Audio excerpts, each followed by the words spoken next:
ಮೈಸೂರು ಕೊಡಗು ಲೋಕಸಭಾ ಕ್ಷೇತ್ರದಲ್ಲಿ ಮೈತ್ರಿ ಅಭ್ಯರ್ಥಿ ಸಿಎಚ್ ವಿಜಯಶಂಕರ್ ಪರ ಕೆಲಸ ಮಾಡಲು ಜೆಡಿಎಸ್ ಕಾರ್ಯಕರ್ತರು ತೀವ್ರ ಆಕ್ಷೇಪ ವ್ಯಕ್ತಪಡಿಸಿದ್ದಾರೆ. ಲೋಕಸಭಾ ಚುನಾವಣೆಯಲ್ಲಿ ಮೈತ್ರಿ ಧರ್ಮ ಪಾಲನೆ ಸಂಬಂಧ ಚಾಮುಂಡೇಶ್ವರಿ ವಿಧಾನಸಭಾ ಕ್ಷೇತ್ರದ ಕಾರ್ಯಕರ್ತರ ಸಭೆಯನ್ನ ಮೈಸೂರಿನ ಹುಣಸೂರು ರಸ್ತೆಯಲ್ಲಿರುವ ಲೀ ರುಚಿ ಹೋಟೆಲ್ನಲ್ಲಿ ಮೈಸೂರು ಜಿಲ್ಲಾ ಉಸ್ತುವಾರಿ ಸಚಿವ ಜೆಟಿ ದೇವೇಗೌಡರು ಇಂದು ಕರೆದಿದ್ದಾರೆ. ಸಭೆಯಲ್ಲಿ ವಿಷಯ ಪ್ರಸ್ತಾಪಿಸುತ್ತಿದ್ದಂತೆಯೇ ಸಚಿವರಿಬ್ಬರ ಸಮ್ಮುಖದಲ್ಲಿ ತೀವ್ರ ಆಕ್ರೋಶ ವ್ಯಕ್ತವಾಯಿತು. ವಿಧಾನ ಪರಿಷತ್ ಸದಸ್ಯ ಮರಿತಿಬ್ಬೇಗೌಡರು ಮಾತನಾಡುತ್ತಿದ್ದಂತೆಯೇ ಪ್ರತಿರೋಧ ವ್ಯಕ್ತಪಡಿಸಿದ ಚಾಮುಂಡೇಶ್ವರಿ ಕ್ಷೇತ್ರದ ಜೆಡಿಎಸ್ ಕಾರ್ಯಕರ್ತರು ಅಟ್ರಾಸಿಟಿ ಕೇಸ್ ಹಾಕಿಸಿಕೊಂಡು ನಾವು ಕೋರ್ಟ್ಗೆ ಅಲಿಯುತ್ತಿರುವುದು ನಿಮಗೂ ಗೊತ್ತಿದೆ. ನಮ್ಮ ಬಸ್ಸು ಲಾರಿಗಳನ್ನ ಸೀಜ್ ಮಾಡಿಸಿ ನಮ್ಮ ಮೇಲೆ ಪ್ರಕರಣ ದಾಖಲಿಸಿದ್ದಾರೆ ಎಂದು ಆಕ್ರೋಶ ವ್ಯಕ್ತಪಡಿಸಿದರು. ಕಳೆದ ವಿಧಾನಸಭೆ ಚುನಾವಣೆಯಲ್ಲಿ ಅಧಿಕಾರದಲ್ಲಿದ್ದವರು ನಡೆಸಿಕೊಂಡ ಹೀನಾಯ ಪರಿಸ್ಥಿತಿಯನ್ನ ಚಾಮುಂಡೇಶ್ವರಿ ಕ್ಷೇತ್ರ ಜನರು ಇಷ್ಟು ಬೇಗ ಮರೆಯುವುದಿಲ್ಲ. ಚುನಾವಣಾ ಪ್ರಚಾರದಲ್ಲಿ ಜೆಡಿಎಸ್ ಮುಖಂಡರು ಕಾರ್ಯಕರ್ತರು ಅನುಭವಿಸಿದ ನೋವು ಮಾಸದಿರುವಾಗ ಕಾಂಗ್ರೆಸ್ ಅಭ್ಯರ್ಥಿ ಪರ ಕೆಲಸ ಮಾಡಿ ಎಂದರೆ ಮನಸ್ಸಾದರೂ ಹೇಗೆ ಬರುತ್ತದೆ ಎಂದು ಕಾರ್ಯಕರ್ತರು ಏರು ಧ್ವನಿಯಲ್ಲಿ ಪ್ರಶ್ನಿಸಿದರು. ಮಂಡ್ಯ, ಹಾಸನ, ತುಮಕೂರು ಕ್ಷೇತ್ರಗಳಲ್ಲಿ ಬಹಿರಂಗವಾಗಿಯೇ ಕಾಂಗ್ರೆಸ್ ನಾಯಕರು ಹಾಗೂ ಕಾರ್ಯಕರ್ತರು ಜೆಡಿಎಸ್ ಅಭ್ಯರ್ಥಿಗಳ ವಿರುದ್ಧ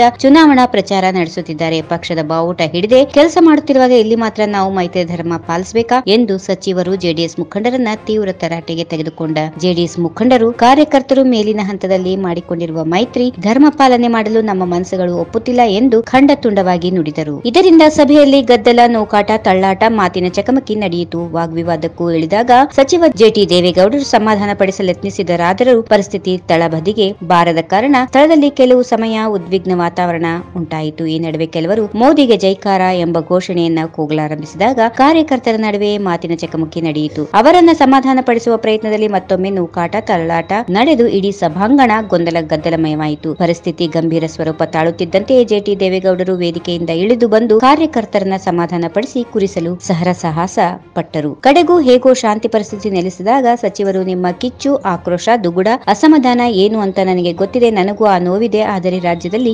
ಮುಖ್ಯಮಂತ್ರಿ ಎಚ್.ಡಿ. ಕುಮಾರಸ್ವಾಮಿ ನೇತೃತ್ವದ ಮೈತ್ರಿ ಸರ್ಕಾರದ ಮುಂದುವರಿಯಲು ಹಾಗೂ ಕೇಂದ್ರದಲ್ಲಿ ಬಡವರ ಪರ ಸರ್ಕಾರ ರಚಿಸಲು ಎರಡೂ ಪಕ್ಷಗಳ ವರಿಷ್ಠರು ತೀರ್ಮಾನದಂತೆ ಈ ಬಾರಿ ಲೋಕಸಭಾ ಚುನಾವಣೆಯಲ್ಲಿ ಹಳೆಯ ಕಹಿ ನೆನಪುಗಳನ್ನ ಬದಿಗಿರಿಸಿ ಮೈತ್ರಿ ಅಭ್ಯರ್ಥಿಗಳ ಪರ ಕೆಲಸ ಮಾಡಬೇಕಾದ ಅನಿವಾರ್ಯತೆ ಇದೆ ಎಂಬುದನ್ನ ಮನದಟ್ಟ ಮಾಡಿದರು. ಅಗತ್ಯ ಬಿದ್ದರೆ ಮತ್ತೊಮ್ಮೆ ಸಭೆ ಏರ್ಪಡಿಸಿ ನಿಮ್ಮ ಭಾವನೆಗಳ ಕುರಿತು ಚರ್ಚೆ ಮಾಡುತ್ತೇನೆ. ಈಗ ಮೈತ್ರಿ ಅಭ್ಯರ್ಥಿ ಸಿಎಚ್ ವಿಜಯಶಂಕರ್ ಪರ ಕೆಲಸ ಮಾಡುವಂತೆ ಜೆಡಿಎಸ್ ಕಾರ್ಯಕರ್ತರಿಗೆ ಮನವಿ ಮಾಡಿದ ಜೆಟಿ ದೇವೇಗೌಡರು ಯಾರೊಬ್ಬರ ಅಭಿಪ್ರಾಯ ವ್ಯಕ್ತಪಡಿಸಲು ಅವಕಾಶ ನೀಡದೆ ಬುದ್ಧಿವಂತಿಕೆಯಿಂದ ಎಲ್ಲರೂ ಯುಗಾದಿ ಹಬ್ಬವನ್ನ ಸುಖ ಸಂಭ್ರಮದಿಂದ ಆಚರಿಸಿ ಎಂದು ಶುಭಾಶಯ ಕೋರಿ ಸಭೆಯನ್ನ ಮುಕ್ತಾಯಗೊಳಿಸಿದರು. ಪ್ರವಾಸೋದ್ಯಮ ಸಚಿವ ಸಾರಾ ಮಹೇಶ್, ಶಾಸಕ ಅಶ್ವಿನ್ ಕುಮಾರ್, ವಿಶ್ರಾಂತ ಕುಲಪತಿ ಪ್ರೊಫೆಸರ್ ಕೆಎಸ್ ರಂಗಪ್ಪ, ಚಾಮುಂಡೇಶ್ವರಿ ಕ್ಷೇತ್ರ ಜೆಡಿಎಸ್ ಅಧ್ಯಕ್ಷ ಹಿನ್ಕಲ್ ರಾಜಣ್ಣ, ಜಿಲ್ಲಾಧ್ಯಕ್ಷ ನರಸಿಂಹಸ್ವಾಮಿ, ಜಿಲ್ಲಾ ಪಂಚಾಯತ್ ಸದಸ್ಯರಾದ ಬಿರಿಹುಂಡಿ ಬಸವಣ್ಣ, ಮಾದೇಗೌಡ ಸೇರಿದಂತೆ ಹಲವರು ಸಭೆಯಲ್ಲಿ ಉಪಸ್ಥಿತರಿದ್ದರು. ಈ ವಿಡಿಯೋ ನಿಮಗೆ ಇಷ್ಟವಾದಲ್ಲಿ ಲೈಕ್ ಮಾಡಿ, ಶೇರ್ ಮಾಡಿ, ಸಬ್ಸ್ಕ್ರೈಬ್ ಮಾಡಿ.